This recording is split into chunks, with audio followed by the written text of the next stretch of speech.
मुखुरा विवेकानंद शिक्षा केन्द्र विद्यालय रजत जयंती और वार्षिक क्रीड़ा उत्सव आनुष्ठानिक भाव उद्घाटित होईछि। गुरु पूजा परंपरा ही छात्र छात्री को संस्कार शिक्षा प्रदान करे। गुरु पूजन द्वारा छात्र छात्री माने संस्कार शिक्षा लाभ करती। अधुना जुगरे इंग्राजी शिक्षार बहुल प्रचलन सत्ते मुखुरार विवेकानंद शिक्षा केन्द्र में गुरु पूजन व्यवस्था देखि विद्यालय छात्र छात्री माने केते संस्कार पाइछन्ति ताहा स्पष्ट बारी होई पड़ुछि। 5 तारिख रविवार पूर्वाह्न रेमुणा ब्लॉक अंतर्गत मुखुरा स्थित विवेकानंद शिक्षा केन्द्र रजत जयंती और वार्षिक क्रीड़ा उत्सव में अतिथि भाव जोगदे वक्ता माने एकथा उल्लेख करथिले। विद्यालय परिचालना कमिटर सभापति प्रभात कुमार विश्वाल पौरोहित्य में आयोजित उद्घाटनी समारोह में राज्यपाल पुरस्कार प्राप्त प्रधान शिक्षक पीताम्बर प्रधान को गुरु आसन में उपदिष्ट कराई गुरु वंदना और गुरु पूजन संपन्न करा जायतिला। मुख्य अतिथि भाव रेमुणा पंचायत समितिर अध्यक्ष राजेन्द्र राउत, मुख्य वक्ता भाव उत्कल शिक्षा परिषद संयोजक रवीन्द्र दास, विद्यालय अध्यक्ष भरत चंद्र महांती, सम्मानित अतिथि भाव व्याकरणविद निरंजन साहू प्रमुख उद्बोधन देते।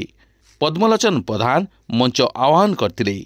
संकुल प्रमुख रामानंद महापात्र शेष धन्यवाद अर्पण करते। मुख्य अतिथि क्रीड़ा पताका उत्तोलन करते। मोट 25टी विद्यालय 200 छात्र छात्री 2 दिनिया कार्यक्रम में अंशग्रहण करछन्ति।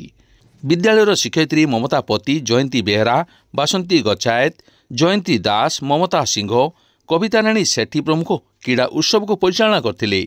2 दिन मध्य 10 प्रकार क्रीड़ा प्रतियोगिता अनुष्ठित हेबो बोली विद्यालय पक्षर सूचना दिया जायछि।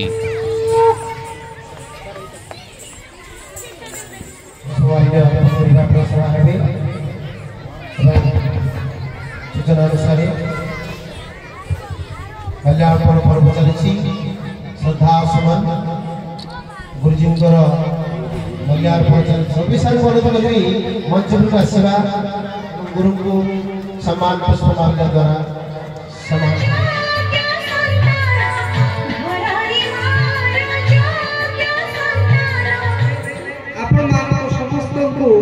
स्वागत करुछि।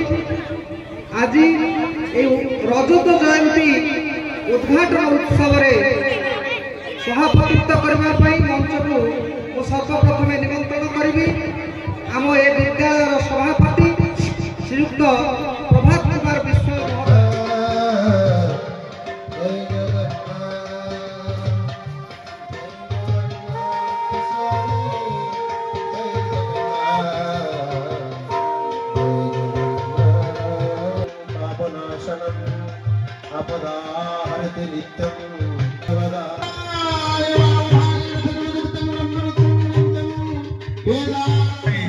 प्रयास करिथिलु एवं समाने सहयोग करी आज मध्य सामिल होइछन्ति।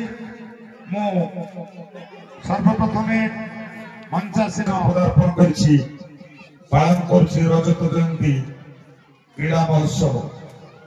आज ए अंचलर 25 विद्यालय को यही परिप्रेक्षी ए विद्यालय निमंत्रण करिथिला क्रीड़ा प्रतियोगिता रे अंशग्रहण करिला जो माने सुरखुरे करिसंती एवं ओ सामने जो माने कोटी कोटी पिला माने अछंती अभिभावक अभिभाविका एवं मीडिया बंधु माने समस्त को आउथरे नमस्कार एवं मु आशा करिबी ए विवेकानंद स्कूल तार उत्तर उन्नति हो एवं ताई भगवान के पाखरे प्रार्थना करूची समस्त प्रभु ए 25 मसिया समस्त बहुत सुखमय हो एति कहि म वक्तव्य शेष करछि।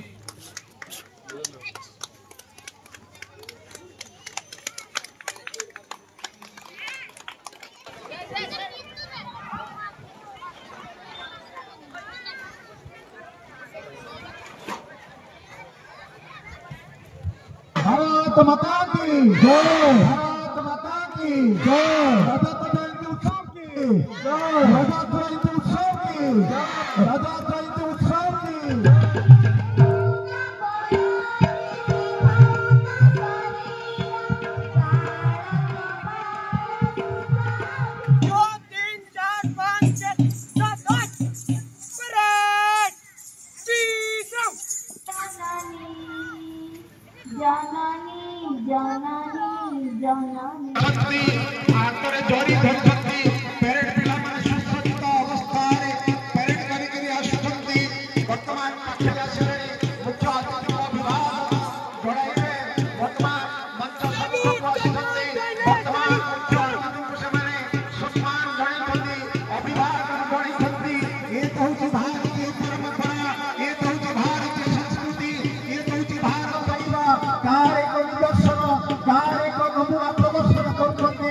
समस्त विद्यालय कुनि कुनि पिला माने एई अवसर रे आमे समस्त कर पाळी देबा आहा ए रजत जयंती उत्सव ए उत्सव रे समस्त शामिल रही जंती आपन मान समस्त के स्वागत अभिनंदन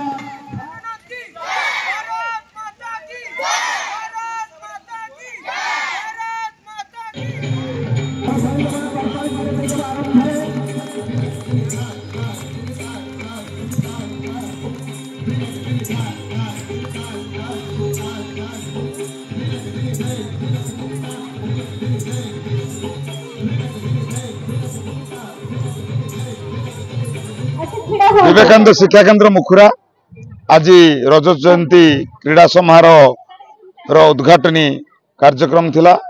उद्घाटक भाव अंचल राज्यपाल राष्ट्रपति पुरस्कार प्राप्त प्रधान शिक्षक जे कि जमीदान करी विद्यालय को आरंभ करने आमको प्रेरित करते पीताम्बर प्रधान महोदय तांको आज गुरु पूजन सहित उद्घाटन करते एवं आज मुख्य अतिथि भाव में ब्लॉक अध्यक्ष राजेंद्र राउत उपस्थित पताका उत्तोलन करते 2000 मसीह जो विद्यालयटी आरंभ होता आज ता 25 वर्ष पदार्पण करी युवावस्था पहुंची। आज ये अंचल एक ग्रामांचल पिला मानकु स्वतंत्र शिक्षादान करिवार जो संकल्प नहीं ए अनुष्ठान को आम आरंभ करूँ। 2 जन गुरुमा एवं जड़े पियन 13 जन छात्र छात्री को नहीं विद्यालय आरंभ होता। आज 194 जन छात्र छात्री एटी पढ़ुंट। रजत जयंती क्रीड़ा समारोह रे आज प्रथम दिन ए अंचल 25 गोटी विद्यालय को आम सामिल करूँ। 25 गोटी विद्यालय गुरुजी गुरुमा अभिभावक एवं छात्र छात्री माने आज उपस्थित होती। क्रीड़ा प्रतिभा को प्रदर्शित करेंगे एवं आसंता काली आम निज विद्यालय छात्र छात्री मान क्रीड़ा एवं मध्याह्न भोजन पर अभिभावक अभिभावक मान मध्य क्रीड़ा प्रतियोगिता रही से गुड़िक बहुत रचकपूर्ण एवं मनोरंजन धर्मी से गुड़ा रही। तेणु 2 दिन क्रीड़ा हे एवं 8 तारीख विज्ञान मेला संकुल स्तरीय विज्ञान मेला शिशु मेला एवं 54 गोटी स्टल विभिन्न विद्यालय छात्र छात्री माने लेके आसबे ताको मध्य कार्यक्रम हम एवं 11 तारीख 12 तारीख आमर रजत जयंती जे जो सभा कार्यक्रम एवं मु मीडिया जरिया रे समस्त अंचलवासी को बुद्धिजीवी को अनुरोध करी जो भली सहयोग साहाय्यर हाथ ए विद्यालय को बढ़ाई सबुदिन से रही था। प्रभु जगन्नाथ आशीर्वाद आम प्रति रही था एवं 2025 मसीहा समस्त सुख मंगलमय वर्ष हो एति कामना कर। जय हिंद, वंदे उत्कल।